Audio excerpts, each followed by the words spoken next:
एक बार एक कन्या के पिता ने शर्त रखी कि हम शादी तो करेंगे, उसी दूल्हे से करेंगे, लेकिन शर्त यह है कि बारात में कोई बूढ़ा आदमी नहीं आना चाहिए।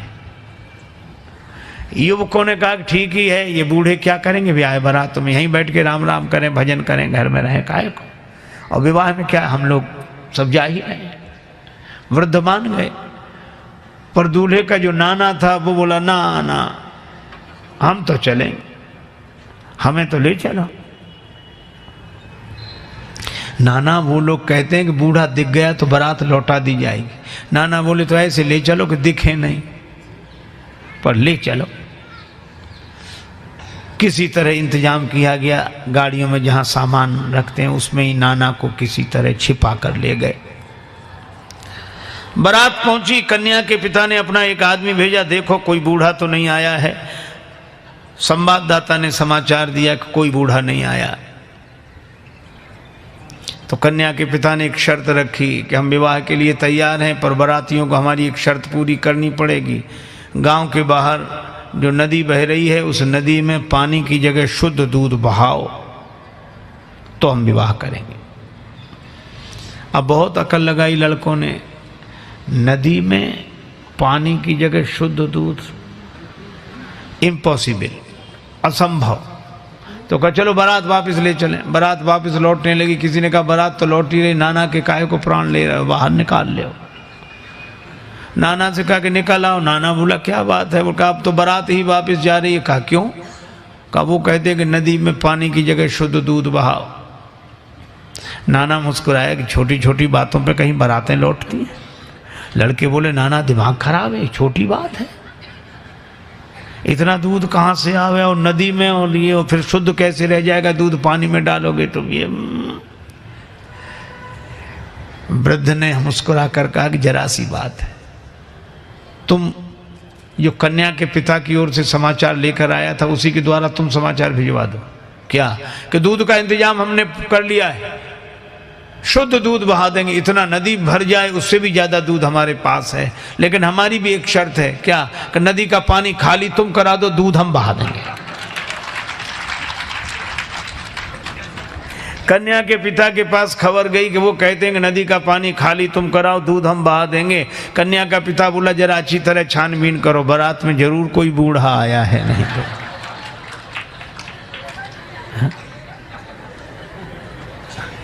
वृद्धों की महिमा है। देखो आज के समय की एक घटना सुनाऊं। एक बार क्या हुआ, रेलगाड़ी के एक डिब्बे में कुछ नवयुवक विद्यार्थी चढ़े, लड़के 10-12 लड़के, और संयोग की बात वो डिब्बा खाली था। एक बूढ़ा आदमी किनारे सीट पर बैठा अपनी माला लिए राम राम राम राम राम राम कर रहा है, और लड़के देखा। अब उनका तो नाम ही लड़के, रेलगाड़ी चली, अब वो भड़के, नाम ही लड़के, जहाँ जाएं वहाँ से लड़के आए, घर में रहें तो लड़के, बाहर जाएं तो लड़के, इससे लड़के उससे लड़के। अब रेलगाड़ी चल रही थी, वो 10-12 लोग लड़के बोले कि बड़े बोर हो रहे, कुछ करो। कहा इसमें क्या करोगे, बैठे रहो आराम से। कहा नहीं कुछ तो करो। कहा क्या करें? कहा जंजीर खींचो, गाड़ी रोको। अरे कहा देखते नहीं 500 रुपये जुर्माना और 6 महीने कैद, साफ साफ लिखा, या दोनों हो सकते। तो कहा हम लोग इतने लोग हैं, 500 रुपये इकट्ठा नहीं कर सकते। कर ले। कहा फिर जंजीर खींचेंगे। अब 500 जरूरी थोड़े, किसी ने 100 दिए, किसी ने 200 दिए, 1200 रुपये हुए। और 1200 रुपये उनमें से एक मुख्य आदमी था, उसके लड़के की जेब में रख दिए और कहा कि अब जंजीर खींचो। पहले तो पैसा लगेगा नहीं, लगेगा दे देंगे, पैसा है तो पास में, खींचो। तब तक एक लड़का बोला एक नया पैसा नहीं लगेगा, जंजीर हम खींचेंगे, गाड़ी रुकेगी, अधिकारी आएंगे, नाम इस बूढ़े का लगा देंगे किसने जंजीर खींची। अब बूढ़ा बेचारा बहुत हाथ जोड़े कि भैया हमने आपका क्या बिगाड़ा बच्चों, हमें काहे को, अरे ऐसा मत करो। लड़के बोले बड़ा मजा आएगा, ये गिड़गिड़ाएगा, कुछ लोगों को इसी में मजा आता, पर पीड़न रति, दूसरे को दुख पहुंचाकर सुख पाना। और अंत में यह हुआ कि लड़कों ने जंजीर खींच दी। मुख्य चेकिंग थी, अधिकारियों को लड़के ही बुला लाए। इस बूढ़े ने जंजीर खींची, इस बूढ़े ने जंजीर खींची। अब वृद्ध बड़ा हैरान कि अगर हम कहें भी कि हमने जंजीर नहीं खींची तो मानेगा कौन? ये 10-12 लड़के और सब हमारे बारे में यही कह रहे हैं कि जंजीर खींची।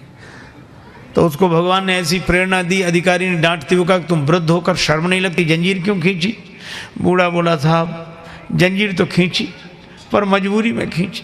क्या मजबूरी थी? हमारे पास 1200 रुपए थे, इन लड़कों ने छीन लिए, इसकी जेब में रखे।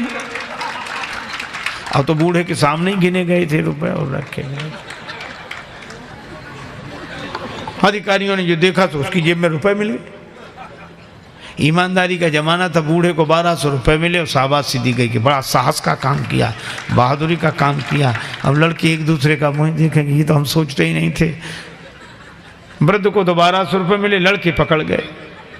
अगले स्टेशन पर गाड़ी रुकी तो पुलिस वाले लड़कों को पकड़ के ले जा रहे थे। तो खिड़की के पास से निकले तब बूढ़ा अपनी सफ़ेद दाढ़ी पर हाथ घुमा के बोला ये बाल ऐसे ही थोड़े सफ़ेद हो गए, बड़े आए थे हमको फंसाने के लिए। तो ये कहानी है, पर ये कहानी भी संकेत देती है कि वृद्ध के पास जो अनुभव होता है वह युवक के पास नहीं होता। ये बात अलग है कि अनुभवी वृद्ध के पास शक्ति, सामर्थ्य, जोश, उत्साह नहीं होता, वो युवक के पास होता है। तो युवक अपने उत्साह का उपयोग वृद्धों के अनुभव के आधार पर समाज और राष्ट्र के निर्माण में करे, यही हनुमंत कथा का संदेश है।